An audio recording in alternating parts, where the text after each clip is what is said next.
Bayi ekene mu no afam bukwa Chinelo Okafo. I wesi ka ibia na Aguleri.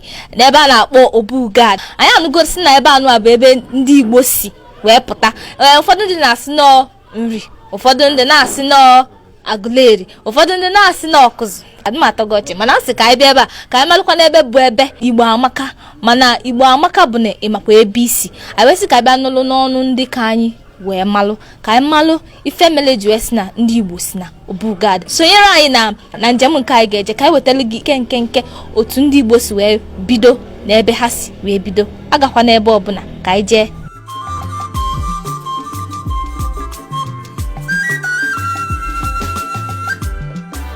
Nnọni unu bụ ndị ABS anyị so unu nnọọ ebe unu bụ Obu God dị n'ime Enugu Aguleri dị n'ime Anambra East Local Government of Anambra State. Anyị si ka anyị kọwaa ebe n'Obu a unu bịara unu amana mana anyị ga-enweli ya n'isi rapụ ndị ọzọ. Onye nwe obi a bụ Eri nwa God. Eri ahụ nne mụrụ ụmụ rinne mana o nwere isi ụmụ n'Igbo na nwụdị ọkpala ga bụ nya bụ isi nke ezinụlọ ahụ. Eri mụrụ ụmụ nwoke na-ese n'ofu nwaanyị. Izizi ebe Eri. Aguleri bụ ọpụtara n'ọnụ oyibo bụ Eri namesake. Nwa nke ebe ọba ata Eri. Ata anaba North mepe obodo a na-akpọ Igala.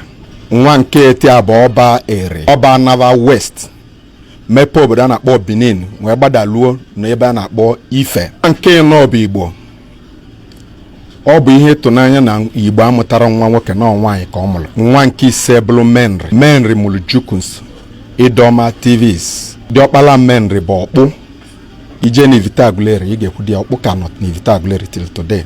Ọ bụ Menri a mụrụ ma Agụkwuva na ndị ọzọ dị iche iche ndị na-aza nri taa ụmụ nri. Nya bụ nwa nke ikpeazụ Eri. N'ofu nwa nwaanyị a na-akpọ Adamgbo. Adamgbo ahụ mara mma rinne ọ bụla ihe na-alị aba bụ otutu ya na-akpọ Igwedo. Adamgbo ahụ nne mụrụ diọkpala Adamgbo bụ onye a na-akpọ Nneyi taa dịzi n'ime Ụmụleri. Ụmụ ya rili nne na ọ mụtara obodo a na-akpọ Nando Ọkụzụ varili nne. Ihe anyị ji ama mmụ nke Adamgbo na Igbo bụ obodo ọbụla na-aza nne dịka Nise, Nibo, Nobi, Newi. Ndị a niile bụ mmụ nke Adamgbo. Mana ebe unu nọ taa Obi God nke Eri lụrụ n'ava nne. Ebe a ka Igbo niile si gbasa maka na ebe a unu nọ na ihe niile dị ebe a nke evole nwere baja ka iluo na Igbo efu ya. N'ime Obu anyị nọ na ine anyị na ihe avụ ya na-akpọ ya ihe eji ego izizi eji zụọ abịa na Igbo de cowries. Ihe ndị delie bụ nna anyị bere.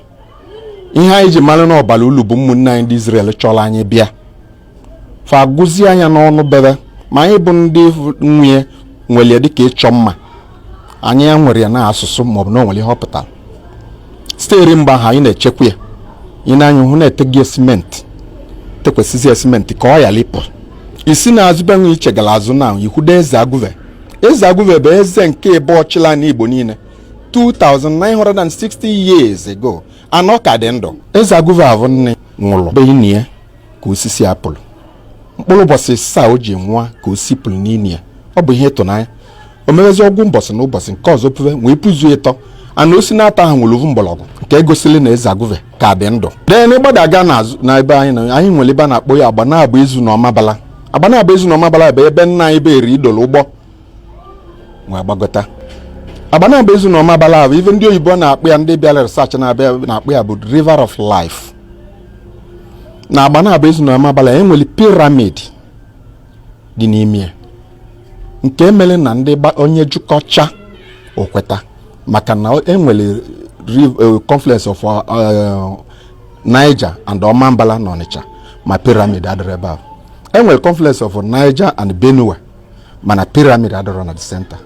Mana ihe nke anyị wajipụ iche bụ that pyramid dị at the center of that river. Ngwudovele gị taa chi ga-eji chi ga-abọ ịgbagolu tupu ị gala pụọ ha gosili na ha si ebe a pụọ. Enwere ebe a na-akpọ ukpo ata dị n'ụmụ Eketa Aguleri. Ukpo ata ha nne kaliwa 3000 years ago. Ọ ndị sayentist na-anyezi anyị date ka anyị nwee mmalị.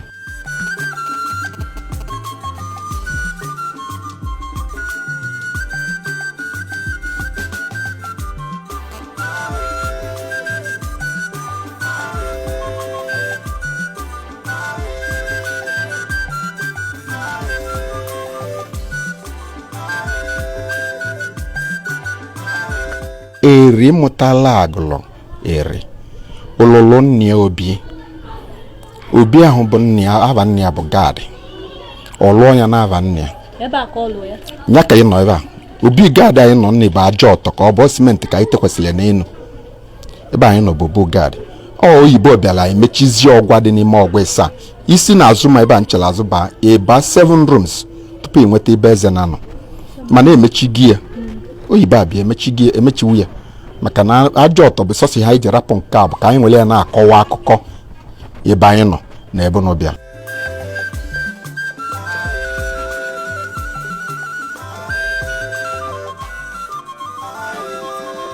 ihe mile emi dị ebe a rịrị nne mana o nwere nke anyị na-azọ mmadụ o nwere ihe dị ebe a na-asị na onye ama avụ na onye ama jelu onye mụrụ ụba mmụ na-enwekọrọ oke nsọ maka na nsọ na nwa gọọmenti onye ọpụa nri na-akpụ alụ vajikwu n'ọdịnala Igbo okenye ada akpụ alụ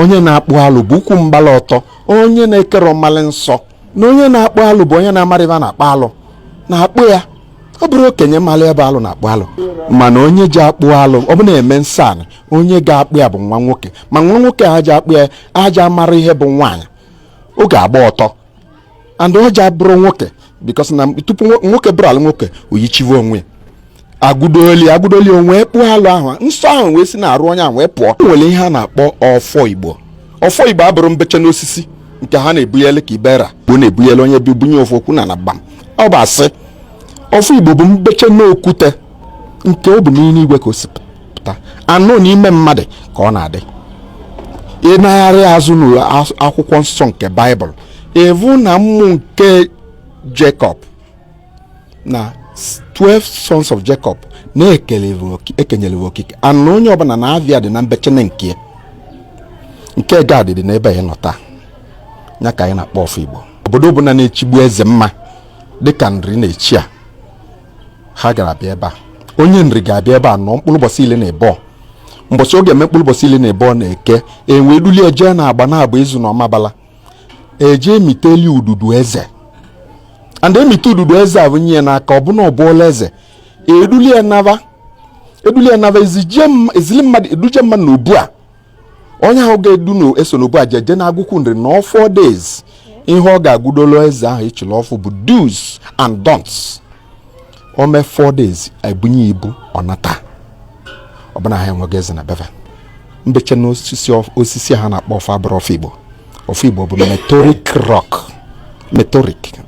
the rock ahụ ọ dị ebe a anyị kwadoro maka ya na-emeli 7 days dry fasting 7 days ihe eme fasting 7 good days ihe testoro anything ife ọfọ Igbo anọsofu mmadụ nwe ji ana onye ji bụ onye nọ n'obi ya ka aja akpụ ya eze Chukwuemeka ere eze dị Igbo eze ọra nke ọgwụ niile n'ịnọ and eze Akajọfọ Igbo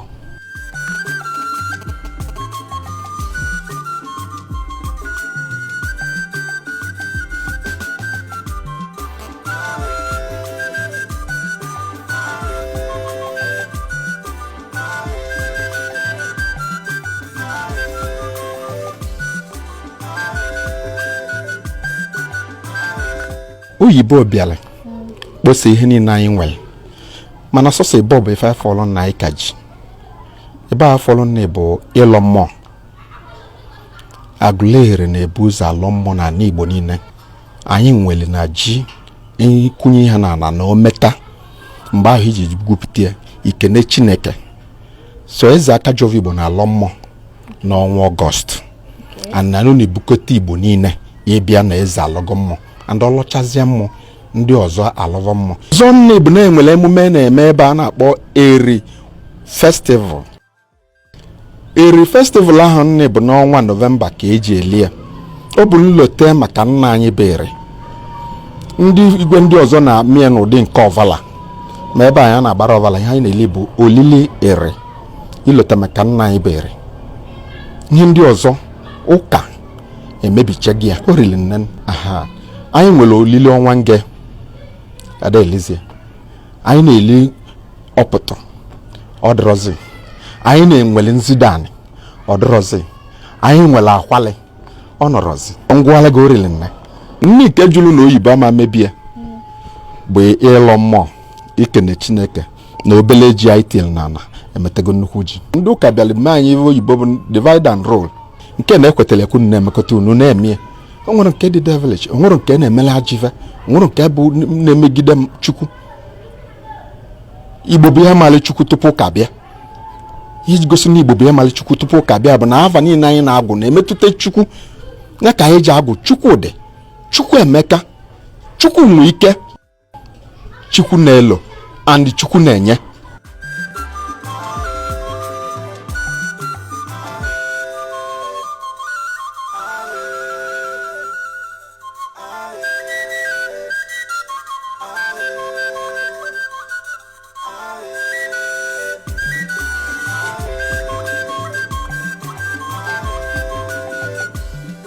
Ihe na-ebute Igbo ebe a rịrị nne. Ndị nri bụ ihe na-ebute ha ebe a bụ ichi eze. Kịta eze onye ese jewe gị ive maka na eze ada nwa anwụ. Ọ bụ na ava bịara ebe a va ma nwe eze ma va nwee nsogbu adị maka na ọ bụ ọgba ndụ nke jikọtara anyị na ha na-abụ. Tupu m isi mmadụ jee chiva ndị a, o nwere ihe jikọrọ unu. Ihe jikọrọ anyị a bụ na ọ bụ na eze va akacha zee na ha ga-abịa ebe a nyebe ududu eze. Onye ọbụla enyere n'aka ojidie bụ nya bụ eze agụkwụ nri nya ga-achịva. Ọ bụ special fortune. Ndị na-abịalibe kwụsị ọrụ nne bụ ndị oriri ha kwụsịgo ka na-azọwa ga azọwa na beba. Ndị zọvala eze azọva bebe va ma abịazi maka na a na-echizi n'aka akalela aka mana nri ka na-echie n'usoro aha anyị na ha kpali wee tie taa. Mkpụrụ ọsọsọ agụkwụ nri na-abịa ebe a, obodo dị iche iche na-abịa mana ihe dị iche bụ na onwe ndị na-ekpuchi nkeve ekpuchi. N'iji kọwala gị eziokwu, ma nwa ọba of Benin ma ọ bụ na ha lụrụ n'ebe a na-akpọ ugwu ogodo. Ọ dị n'ebe anyị nọ n'obodo Agụleri. So ọ bụ na ọba nwụrụ ndị Benin chichi ọba ha ga-abịa na 4 days na ha na-enwe ọba n'obu a ha na-eje n'ukpo be nnava ebe ọba dị pụọ ọ n'ime obodo anyị nọ ka ọ dị. So o nwere ndị nke vezolezo ana na-agba enu na-abụrụ ihe eji ama akụkọ ihe na-eme ibute na-akọsa. Ọ bụ relationship jikọrọ nwanne na nwanne.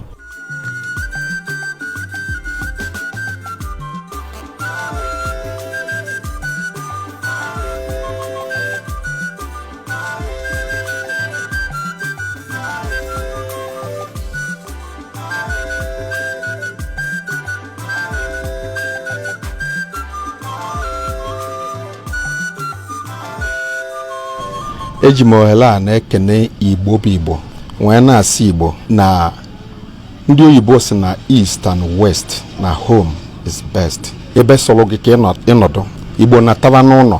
Onye kpata onye ji ije n'otu aka nya na lu ụlọ. Ihe ahụ anyị na-eje emepe obodo ọzọ dị na be anyị. Ihe njisi Igbo na-ataba n'ụlọ bụ na ọ bụ anyị ka ịkọ mere agwọ.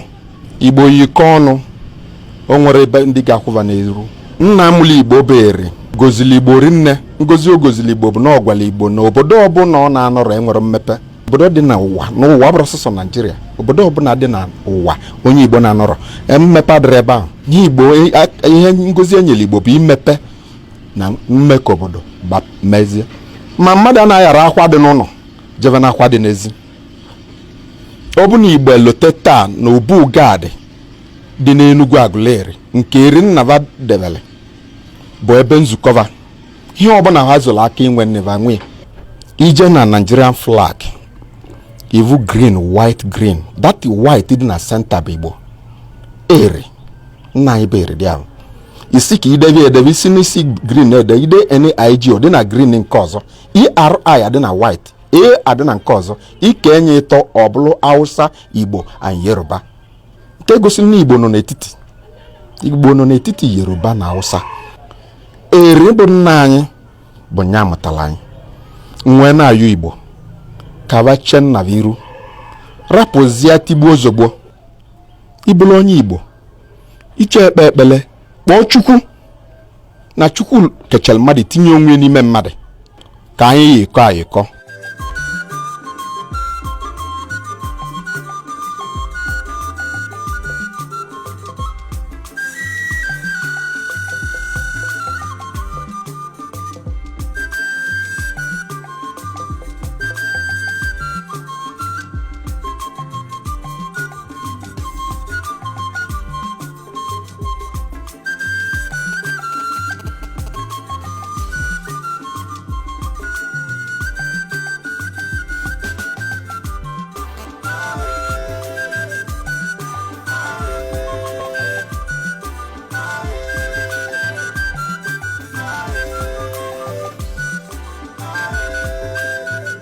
eze Aguve bụ eze nke Igbo chili mba ụwa niile. Ọnwa chi gosiva arụmama. Ibe arụmama ọ gosili bụ na ụka abịala nnesi anyị na-enwere Trinity bụ God the Father, God the Son and God the Holy Spirit.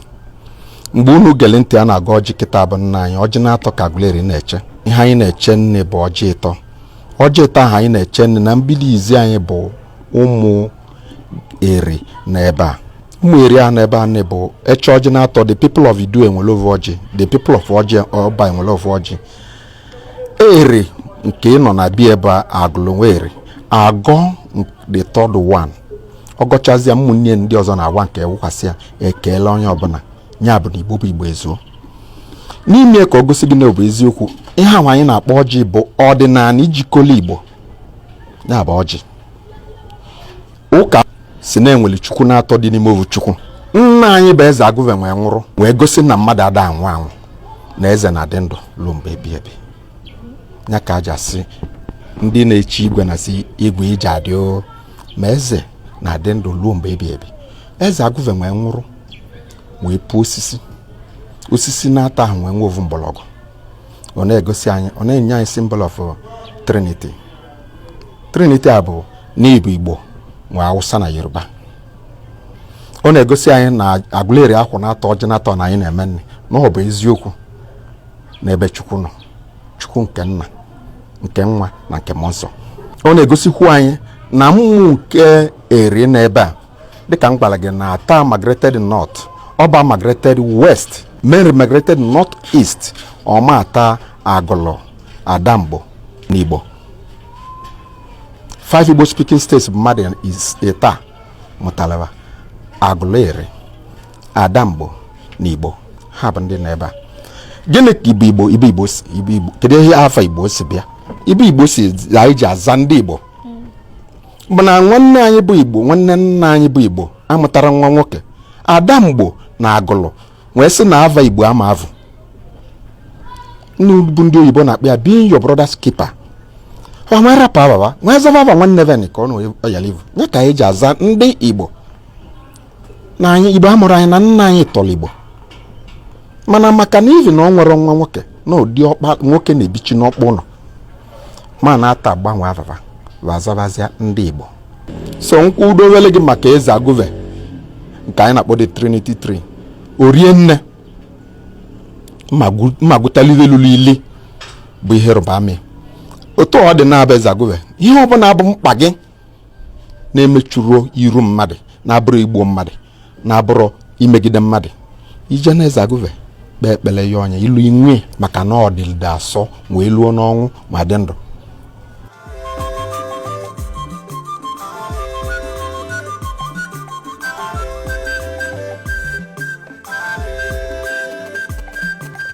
Ndị be anyị nke nọrọ tata juru m ọnụ, olili m ọnụ. Ọkwa Aguleri ka anyị nọ na-agagharị kemgbe wee site na Obugado ebe na agba na-abụ ezu na ọma mbala. Nke alili m ọnụ n'Igbo amaka ọdịnala nke anyị wetara gị na ọ na-egosi gị na Igbo amaka na Igbo bụ Igbo si na Aguleri na Obugado ebe ndị Igbo si wee pụta. Anyị na-asị gị ebe na ife nke anyị na-eme na-adị gị ụtọ, na ọ bụ na ife nke anyị na-eme na Anambra na-amasị gị ka ị bịa ihe ndị oyibo na-asị sponsorship, ka ị bịa tinyela anyị ọnụ, bịa wetara anyị ihe ga na-eme anyị na-agasị n'obodo ndị ọzọ dịcha na Anambra wee na-wetara gị ihe na-atọ gị ụtọ. Anyị ma na ịmụtago ofu ma ọ bụa na nke anụ anyị ga-agakwa n'obodo ndị ọzọ na-amata ihe na-emegasị na Anambra wee na-ewetara gị ya na Anambra Broadcasting Service ABS. Anyị na-asị gị ka ọ dị mgbe ọzọ, mgbe anyị ga-ewetakwara gị ihe ndị ọzọ na-asọ gị na-amasị gị na Anambra Community Stories. Echefukwana na afa m bụ Chinelo Okafọ wee na-asị gị ka ọ gazielu gị na-esonyere anyị.